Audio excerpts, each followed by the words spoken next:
येत्या शनिवारी 23 नोव्हेंबर रोजी जिल्ह्यातील 6 विधानसभा मतदारसंघात मतमोजणी होणार आहे।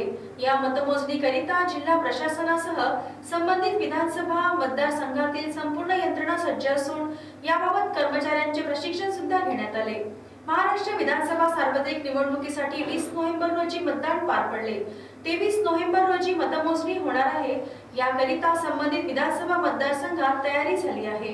यात चंद्रपूरमध्ये मतमोजणीचे सर्वाधिक 28 फेऱ्या तर बल्लारपूरमध्ये 27 फेऱ्या होणार आहेत। राजुरा विधानसभा मतदारसंघात मतमोजणीकरिता एकूण 14 ईव्हीएम टेबल, 25 फेऱ्या आणि 10 पोस्टल बॅलेट टेबल राहणार आहेत।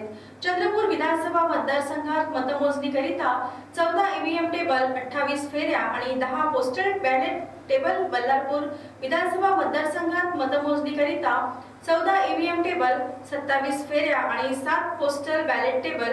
ब्रह्मपुरी विधानसभा मतदारसंघात मतमोजणीकरिता 14 ईव्हीएम टेबल, 23 फेऱ्या आणि 10 पोस्टल बॅलेट टेबल। चिमूर विधानसभा मतदारसंघात मतमोजणीकरिता 14 ईव्हीएम टेबल, 23 फेऱ्या आणि 6 पोस्टल बॅलेट टेबल।